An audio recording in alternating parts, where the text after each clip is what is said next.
नमस्कार, स्वागत है एजुश्रम में। और आज डीएलएड का दूसरा एग्ज़ाम था, दूसरा पेपर था, समसामयिक भारतीय समाज में शिक्षा, जिसकी आंसर की आ गई है।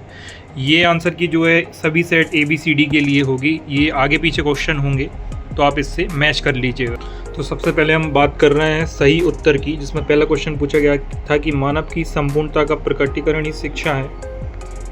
ये परिभाषा किसके द्वारा दी गई थी? तो बात करते हैं कि ये परिभाषा जो है विवेकानंद के द्वारा ये स्टेटमेंट दिया गया था शिकागो धर्म सम्मेलन के दौरान। अगले क्वेश्चन की तरफ बात करते हैं, समाज व्यक्ति को क्या प्रदान करता है? तो समाज व्यक्ति को सुरक्षा, शांति, न्याय तीनों ही प्रदान करता है। इसका जो सही आंसर होगा वो होगा उपरोक्त तो सभी। अगले क्वेश्चन की तरफ मूव कर, निम्नलिखित में से किसे भारतीय संविधान का निर्माता कहा गया है? तो सबको पता है डॉक्टर BR अम्बेडकर को जो है भारतीय संविधान का निर्माता कहा गया है, और इन्हें ड्राफ्टिंग कमेटी का चेयरमैन भी, स्पीकर भी बनाया गया था। आगे बात करते हैं वैश्वीकरण का उद्देश्य है। वैश्वीकरण जो होता है 3 प्रकार का होता है, इसमें आर्थिक, सांस्कृतिक और राजनीतिक। अब हम बात कर रहे हैं कि इसका सही आंसर क्या होगा। तो वैश्वीकरण के अंतर्गत निजीकरण, उदारीकरण सभी प्रक्रियाएं सम्मिलित होती हैं। तो इसका जो सही आंसर होगा कि इसमें संतुलित विकास भी सही है, उदारीकरण भी सही है और आर्थिक समानता। इसका जो सही आंसर होगा उपरोक्त सभी। आगे बात करते हैं मानस चित्रांकन संबंधित है। अब इसका जो है थोड़ा डाउट है इस क्वेश्चन के आंसर में, तो अगर आप किसी को करेक्ट आंसर पता हो तो बताइएगा। वैसे इसका आंसर सक्रिय अधिगम प्रवृत्ति इसकी तरफ जाएगा। अगले सेक्शन की तरफ हम चलते हैं, जो है फिल इन द ब्लैंक्स। इसमें सबसे पहले पूछा गया कि राष्ट्रीय शिक्षक शिक्षा परिषद का गठन कब किया गया?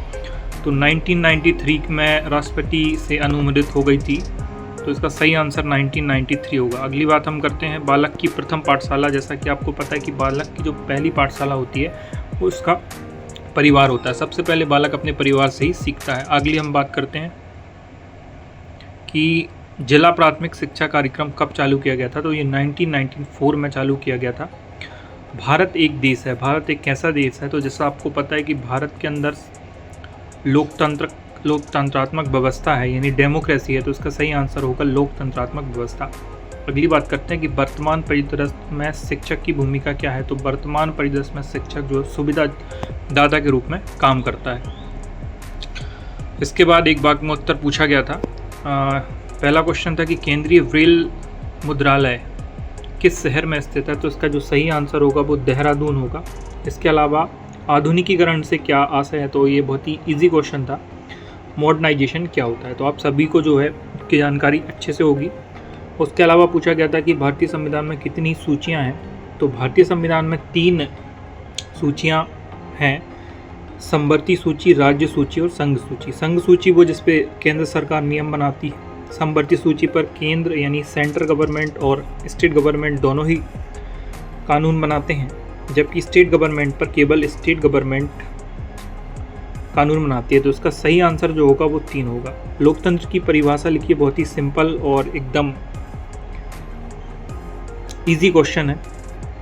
तो सीधा अब्राहम लिंकन ने एक स्टेटमेंट दिया था। लोकतंत्र की परिभाषा अब्राहम लिंकन के द्वारा, जनता के द्वारा, जनता के लिए शासन ही लोकतंत्र है, जहाँ पर सर्वोपरि जनता जनार्दन होता है। इसके अलावा बहुस्तरीय शिक्षण किसे कहते हैं? तो बहुस्तरीय शिक्षण विद्यालय की किसी भी कक्षा में अगर हम बात करें तो जो नॉर्मल छात्र हैं या फिर विशेष आवश्यकता वाले छात्र हैं या जो मूक बधिर छात्र हैं, इनके बीच में स्तर अलग अलग होते हैं, समझने के, सोचने के और उनके कौशल के।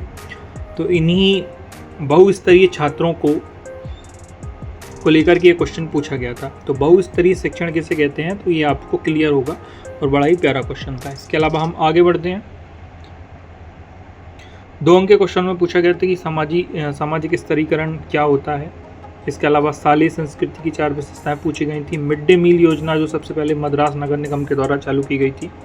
इसके अलावा आज का क्वेश्चन ऑफ द डे रहा वैश्वीकरण की आवश्यकता क्यों है। वैश्वीकरण को लेकर काफ़ी सवाल यहाँ पर पूछे गए हैं, जैसे कि उम्मीद थी। इसके अलावा सामाजिक विषमताओं को दूर करने के लिए उपाय लिखिए।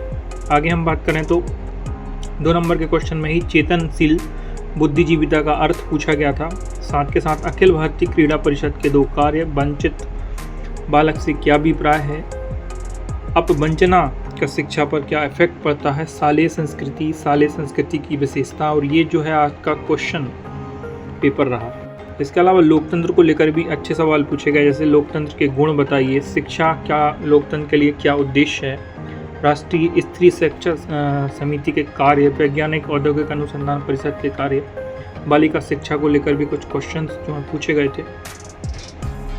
आधुनिकीकरण को लेकर भी कुछ क्वेश्चंस यहाँ पर पूछे गए थे, जैसे आधुनिकीकरण की विशेषता, लाभ, हानि।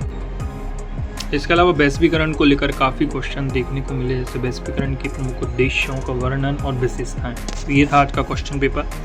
कैसा लगा कमेंट सेक्शन में रिव्यू ज़रूर बताएं। Thank you.